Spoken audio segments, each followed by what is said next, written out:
Welcome to today's edition of Crypto Jewish Education, or we like to call it the Latino Torah Center's Discovering Judaism and Crypto Jewish Living. The reason there's so many different names is because we're hitting different audiences. We have this under my YouTube page, under David Ben Joseph, and we have it also under Latino Torah Center's channel. And the Latino Torah Center is dedicated to educating crypto Jews and building them up, giving them resources so they can create a congregation for themselves, a group of network with other crypto Jews or people from a Benei Anusim or conventional background. And today we're going to be discussing multiple subjects, but they're all connected. The main thing that we're going to discuss is a survey that came out regarding the modern Orthodox community. And the reason that we're discussing the modern Orthodox is because when you look at the Sephardic community, which we should be a part of, but for political reasons, we're kind of in the outskirts of it. There's also been articles regarding how the Sephardic community does not have denominations. So when you hear about Reform, Conservative, Orthodox, Modern Orthodox, Haredi, or Ultra-Orthodox, that's talking about the Ashkenazim or our brothers and sisters from Eastern Europe. But people who come from a Spanish-Portuguese background is usually a very traditional Judaism that is only one kind. And like in Israel, some of the religious folks over there, they say that you're either religious or you're not. So instead of saying that you're like a little religious or spiritual from a Jewish perspective, like some of the more progressive groups would say, in traditional Sephardic Judaism, there's only the halachic or traditional way of living. And what we're trying to do is learn from the Ashkenazim and from different groups in the land of Israel and around the world on how can we apply modern living and Jewish tradition. Because the option that the Israeli Orthodox community and the Sephardim give you is either you do everything or you're out. And the Sephardim are a little more lenient in the sense of they understand it's a process, they understand that people have to work through different issues to get to the point. But it always goes back to the same thing. If you're going to do it right. And if you're not going to do it, just forget about it. And that type of mentality can create a lot of disillusionment for people who are just coming into Judaism, either from a secular background or who were lost among the nations, such as the Benei Anusim. So what we want is to, again, learn from the normative Jewish community, especially in the U.S., and see how they are able to deal with different things. So in the article regarding the survey, it discusses what is important to the to religious community in the U.S. who is considered by some to be modern Orthodox. And again, the term modern Orthodox is a construct, just like the term Orthodox. Modern Orthodox means that they're like able to embrace modernity. So what does that mean? The Orthodox are usually thought of as kind of like the Amish, people who live in their own communities, who are isolated, who are insular. And the modern Orthodox actually are part of the greater Jewish world and part of the greater Gentile world or mainstream normal. Not that Jews are not normal, but so I know it's controversial, but a good example of that would be Jared Kushner, the famous or infamous son-in-law of Donald Trump. He is usually reported to be Orthodox, but he doesn't wear a yarmulke, and his wife converted. So when you look at him, you can tell that he's Jewish, but he's not wearing a yarmulke. So how can he claim to be Orthodox? Well, in some circles, they would say that he's modern Orthodox because he's a businessman, and I guess he's not drawing attention to himself, and he only wears a yarmulke when he says a prayer or a blessing or is participating in Jewish events. and it would be the same thing for someone who's conservative. So, I mentioned the term conservadox in the past, and it's like the in between conservative and orthodox. Well, between conservadox and orthodox would be modern orthodox. So the findings from this survey mention what is important to the modern orthodox. And this is what we were talking about in the class before. We talked about what makes a Jew, and how do you discern if someone is living a Jewish life. And the main topic was, do Jews who are part of that group consider God to be involved in the creation of the world, or do they doubt that God is involved in day-to-day activities? In other religions, that would be heretical to even consider or to wonder if God had anything to do with creation or the daily activities. For our two students today, how would you answer a question like that if someone asked you, do you believe that God is involved in human affairs? Go ahead, Mario, if you can unmute. Okay. Okay, can you repeat the question one more time, please? Yes, if someone came up to you and said, do you believe that God is involved in human affairs? Do you believe that God is active in breaking through history and bringing about modern day miracles, or you feel God's presence in day to day? How would you respond to that? Well, I would basically say that it's very evident in the Torah that we see it through many of the forefathers, right? Like Abraham Avinu, we see that God was active and relevant. Also with Moshe, Rabbeinu, and the list goes on. So I would say yes. But in your own life, you feel that you have some type of interaction with God, just like the prophets did and the patriarchs? Well, probably not on the level of a Navi, but I believe he is actively working in my life, as long as I'm being the servant that he has called me to be, and I'm trying to live the life, with imunah in him. So. Thank you. And for those who didn't hear his response, it had to do with you're connected with God through the way you live, and just like he was involved with the patriarchs and the prophets, he is involved with us, but maybe not to that extent. How about you, Alejandra? If somebody came up to me, I would say yes. And then if I were to point them somewhere in the Torah, I would point them to Queen Esther. And I think a key word that was used is evident. Another example that I would use, if somebody was talking to me, I would tell them like something that I've personally seen that was like done for me. I agree with the person above. Okay. So she mentioned Queen Esther and how it's self-evident that God is real in someone's life. So the organization who did the survey regarding modern Orthodox is called Nishma Research.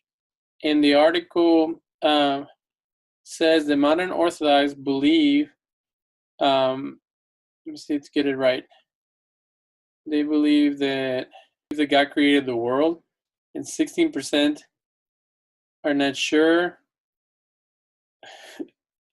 and 51% that God is involved in day-to-day activities, and 25% kind of believe, and 14% have doubts. So it's just interesting that why would you even ask that question, and why? So how people say that someone can be a secular Catholic or cultural Catholic.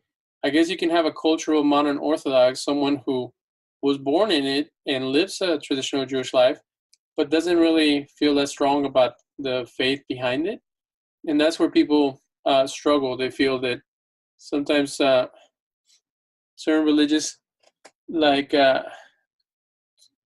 Judaism or Islam, which are based on a legal system, can create people who are not that involved, who are just going through the motions.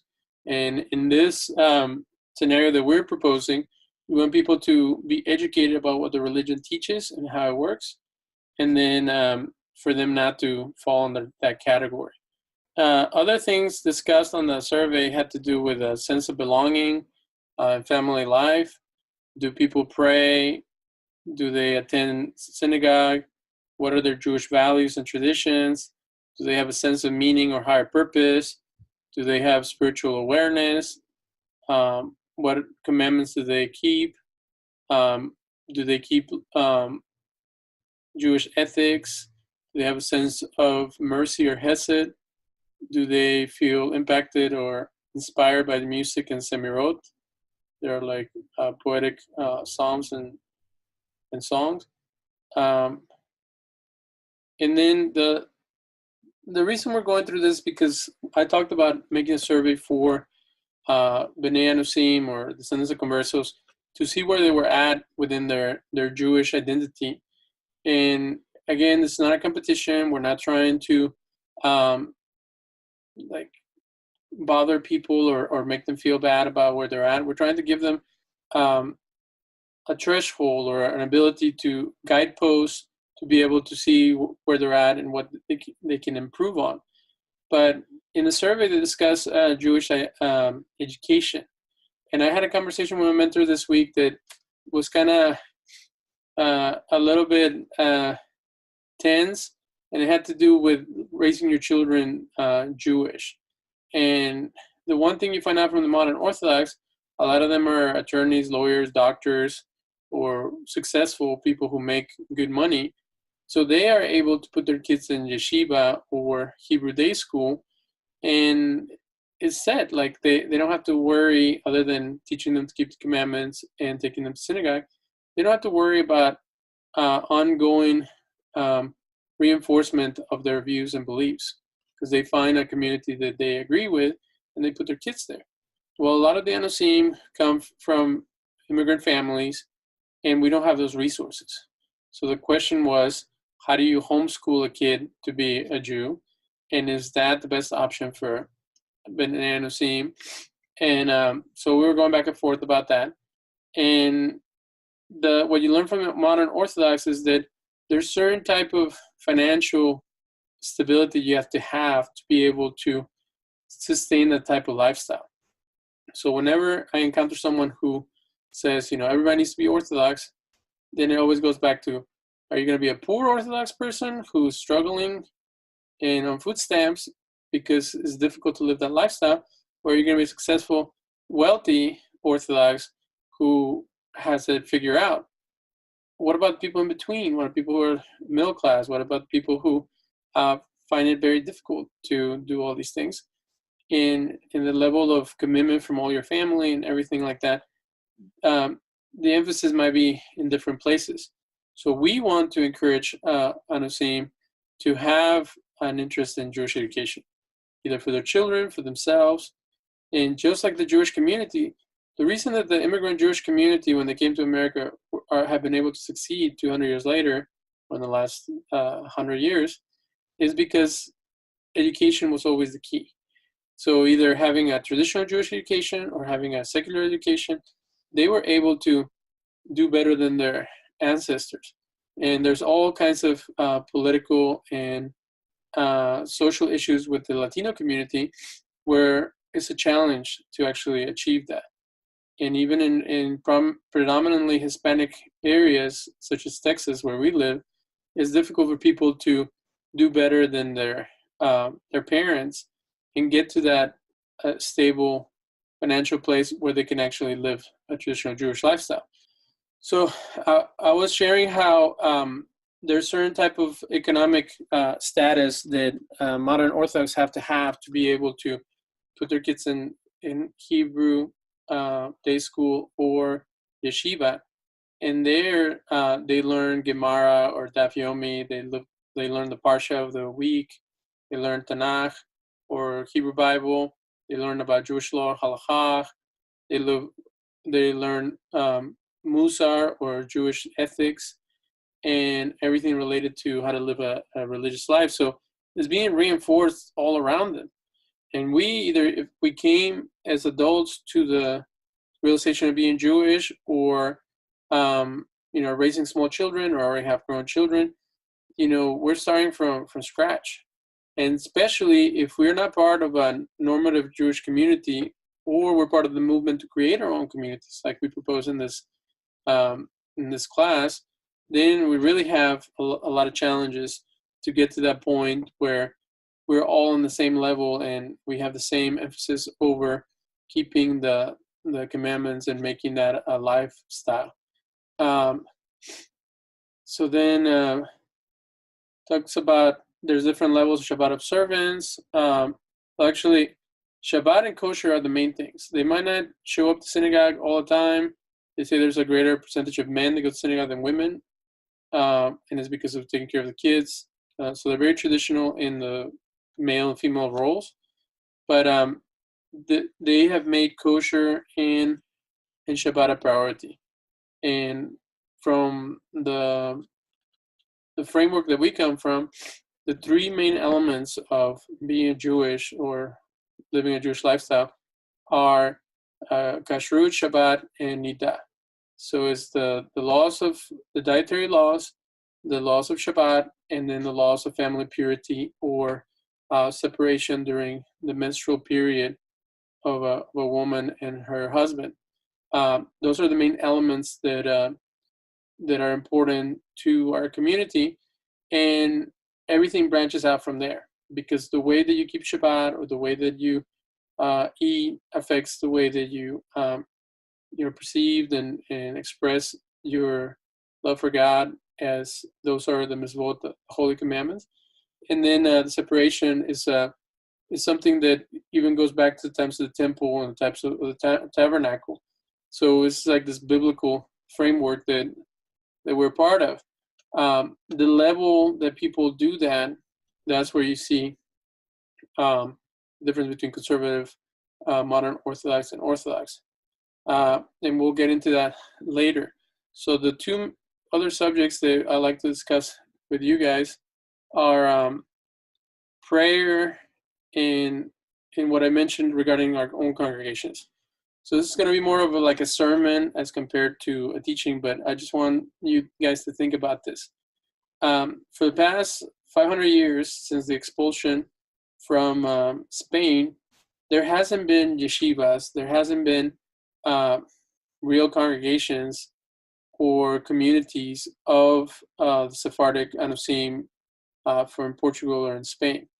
All that we've had was a few martyrs and a lot of confusion and a lot of being, what's the word that Catholics use? Indoctrinated. So Catholics and Christians have indoctrinated Benei Anusim, their descendants, within Christian mindsets and Christian ways of living. So if a rabbi ever came to a Benei Anusim and told them, hey, this is how you live as a Jew, these are the things that matter, the person would be completely lost, because it's something that is not in their periphery, it's something that they never even considered. And maybe they have some traditions in their family, such as salting meat and washing it before they eat it to get rid of the blood. And they might have some type of separation when the woman is menstruating, or an aversion to blood. They might have not eating pork, or praying the Psalms, or only reading half of the Bible, the Christian Bible. They might have some little glimpses of a Jewish understanding of the world, but they don't have the whole thing. And the only way we can have the whole thing and support each other in the process of building Jewish institutions and Jewish communities is for us to have our own scholars, and for us to have our own Beit Dins, judgment. There would be like a court of judgment made out of rabbis or elders to help make halakhic decisions or to guide people through the Jewish legal process. We have rabbis to write responsum regarding different issues. My mentor just wrote a responsa regarding Day of the Dead. And it was interesting because it has come up in the past, like, can someone from a crypto-Jewish background celebrate Day of the Dead? And other issues like that, like, can you participate in a quinceañera, or can you go to the service of a loved one who's not Jewish and they are having a Catholic mass or a Christian service? There's certain things like that we all have to struggle with because of our ancestry and our families, but it's a free for all right now because we don't have our own group of scholars to help us through it, and people have been put in really strange modes, getting involved with groups that give away Jewish membership cards, in a sense, like they just say everybody's Jewish, don't worry about it, without really giving a framework of how to be Jewish or how to differentiate yourself from the rest of the Latino community. But again, it always goes back to education. And then the survey talks about how there's many opportunities to strengthen your level of observance in the modern Orthodox world, such as teaching people how to pray, teaching people how to keep their halachic roles. There's plenty of clergy or rabbis to help people learn more about Judaism. They even provide loans for people. So, the Jewish community is very organized, but it's also dying. And that's the sad part. Like, there was another survey that said that the only Jews who are going to exist in the next 50 years are Orthodox Jews. That conservative, reform, secular, they're all going to fade away. And it was more talking about intermarriage and them kind of fading off regarding their identity. But the reason that the Orthodox are going to be the main ones is going to be because they're organized.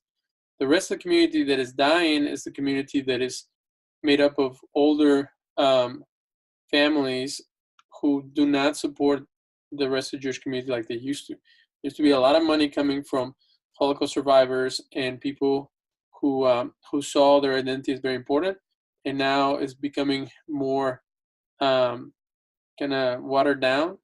And so there's some people say that the Benei Anusim or the crypto Jews are going to be the ones who are going to revive the Jewish community.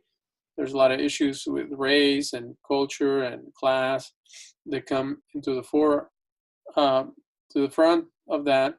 But most of all, I want to emphasize what I just said regarding having our own communities and supporting our own scholars.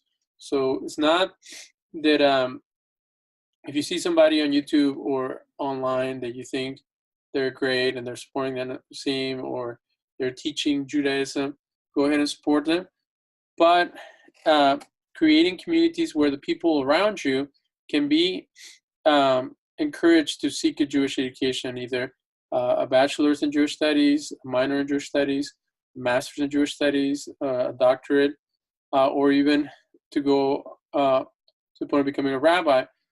There's other issues regarding acceptance and being given the opportunity to even study with other Jews. But most of all, we want to be part of the mainstream Jewish community to the greatest extent that we can. If that's not possible because of whatever issue, we can learn from them and get an education from them and then create our own institutions. There's been Jews from all over the world that have come to America and they've been discriminated by the other Jews. One of the stories relayed by one of our professors was that in New York at one point there was an Ashkenazi hospital and a Sephardic hospital. And they wouldn't allow Ashkenazim in the Sephardic hospital and they wouldn't allow Sephardim in the Ashkenazi hospital, or the other way around. So there was discrimination among different types of Jews. And the same you see in Mexico City with the Syrians and the Ashkenazim and them not really working well together. So we don't want to be in that or fall into that or be part of that. or create more division within the Jewish community. But we know that our community is different. We have different needs. We have different issues. So we need to build up our community and have different voices and different ways to achieve the same goals. So any thoughts or questions from what I just said, Mario or Alejandra?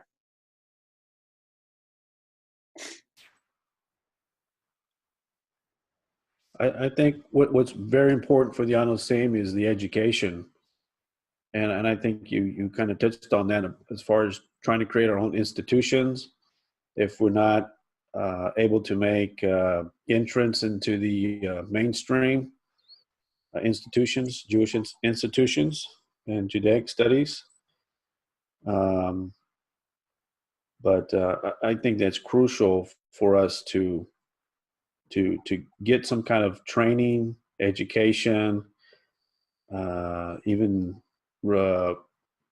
having our own people get rabbinic study and become a rabbi.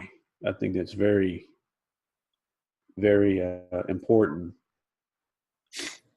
Well, it's interesting that in the survey, the modern Orthodox are worried about these major topics. They're worried about the cost of schooling for their children. This says up to $20,000 to put a kid in Jewish school. And we're talking about like middle school and high school and elementary school. The cost of maintaining a Jewish home, because there are certain things that you have to do. The adequacy of funds to meet the community needs. So if there's someone who's poor or struggling, do we have enough money to support them? They're worried about interpersonal conflict, doing people acting or behaving properly, people being dishonest in business, and number 7 is people lacking love for others in the community. So it's interesting that in some circles, they would say that brotherly love is the most important thing, or love of God. The Jewish community is very practical. So all that stuff is a given. You're supposed to love God. You're supposed to love your neighbor. You're supposed to, keep the 10 Commandments, or have good relations with everybody. But you have to worry about, how are we going to help the poor? How are we going to provide services for people with disabilities? How are we going to keep the community going? One of the biggest challenges for our new and growing Jewish community that we're trying to develop is burial. In most Jewish people that came to America, the first thing they would do is build a cemetery, build a mikvah, and then build a synagogue. Because in Jewish law, having a holy place to rest is a major important issue, and it has to be guarded in a certain way with a gate, and it has to be done properly. So that's a huge challenge. Like, are we going to be buried as Jews? And if you have a lot of money, you can get into some cemetery from either conservative or Orthodox world, but there's issues with that too. So then a mikvah, a place where women can go and do a ritual bath, and converts can do a ritual bath, and men can go before Shabbat or during the high holidays. These are like huge issues. There's a lot of fringe groups out there where they just go and buy a Torah and have a community, but there's real Jewish issues that we got to think about. So we got to wrap it up. Thank you so much for being part of the class, and I hope that we can see you next week.